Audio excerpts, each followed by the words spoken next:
Merhaba arkadaşlar. Size Sent ayarının nasıl yapıldığını anlatacağım. Şu an Fiat Linea T-Jet motor aracımız.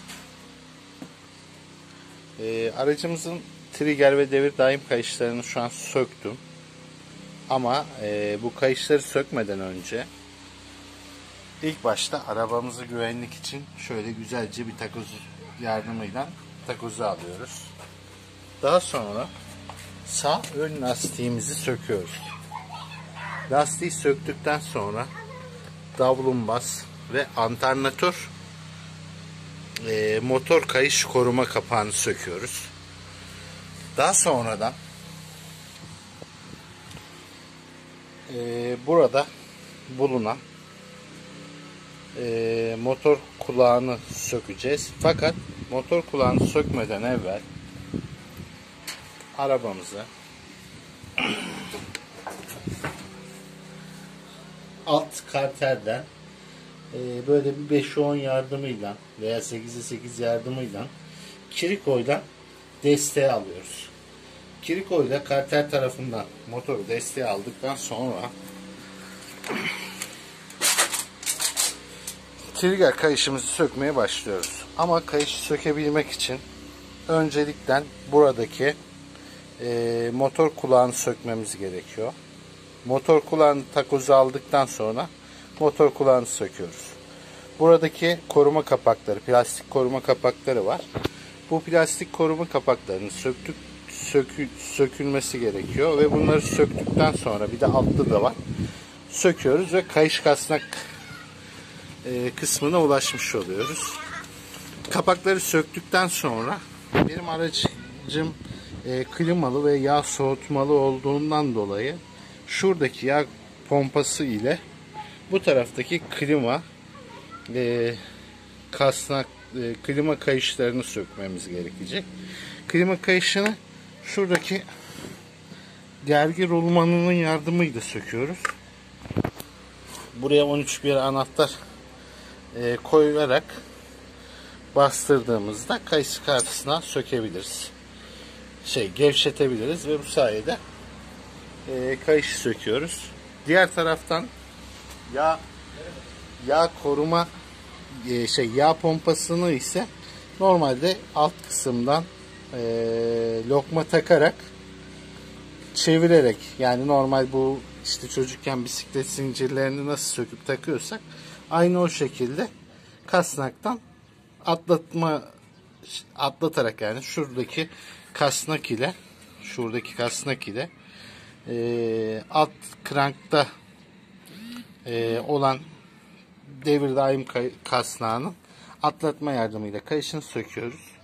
Daha sonradan kitleme aparatları aldım ben eksen Sent ayarı için. Şurada görmüş olduğunuz bir tane aparat aslında yetiyor. Ama dilerseniz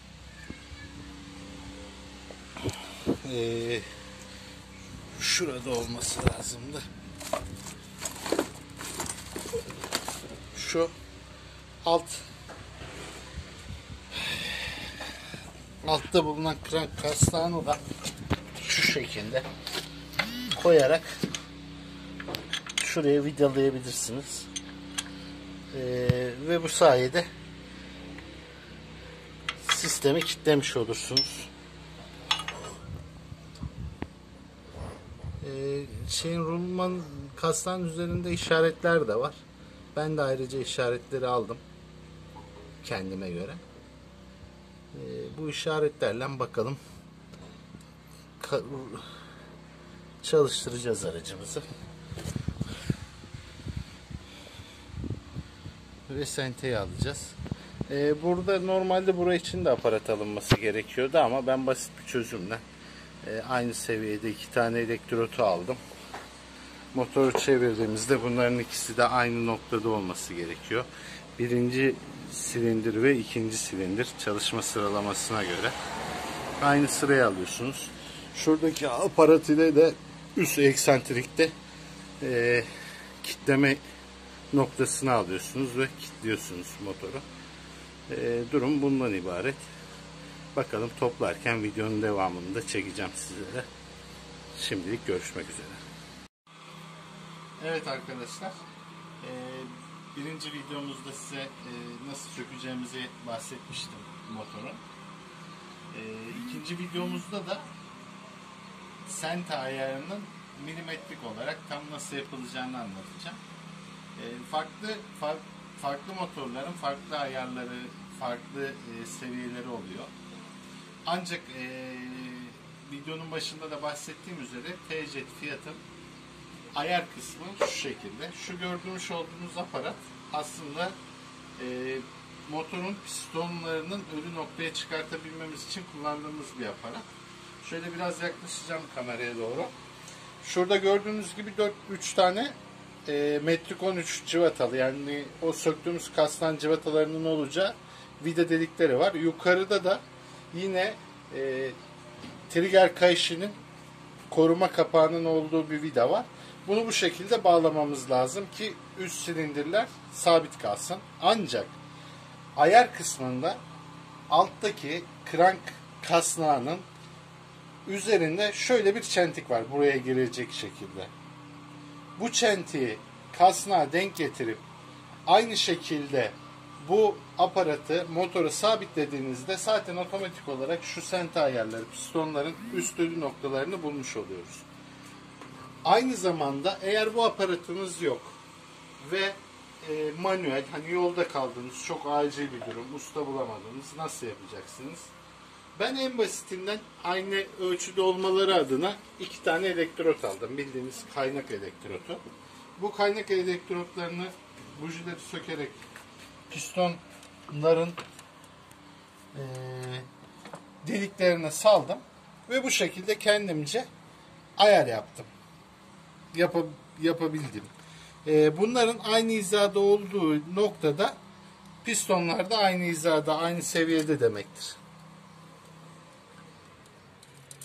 Sonra eğer ki o olmadı, şu şekilde de yapılabilir.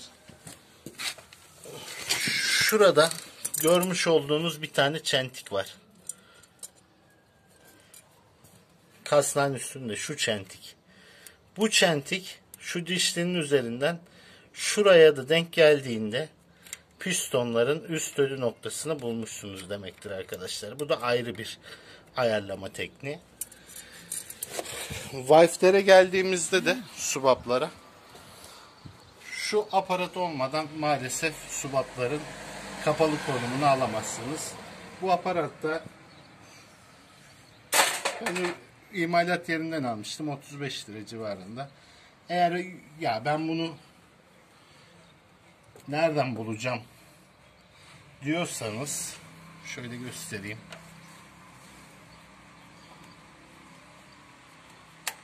Bu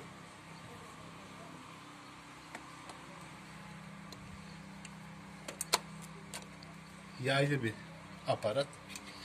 Şurayı kendiniz ayarlayarak da şu şekilde oraya herhangi bir çubukta sokabilirsiniz. Böylelikle trigger setimi değiştirdim. Gergi kas rulmanını da sıktım.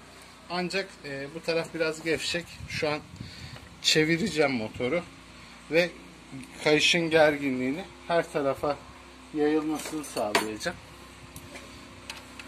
Normal bir şekilde motoru sadece bir tur çevirmem gerekecek bunun için.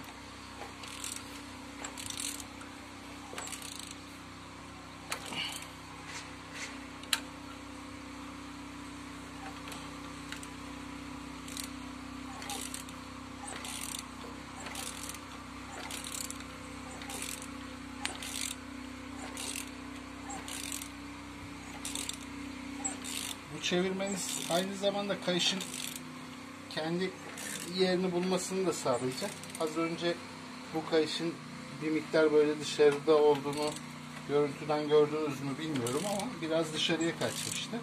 Böyle bir tur falan kadar, bir iki tur çevirdiğimde kayışın da kendi eksenine denk geldiğini göreceksinizdir. gerginliği de dağıldı. Şu an gayet iyi. Bir öncekine göre biraz daha gerilmiş. Ve normal. Çok gergin olması da çok iyi değil. Çünkü bu sefer rulman yataklarına zarar verecektir. Gayet güzel.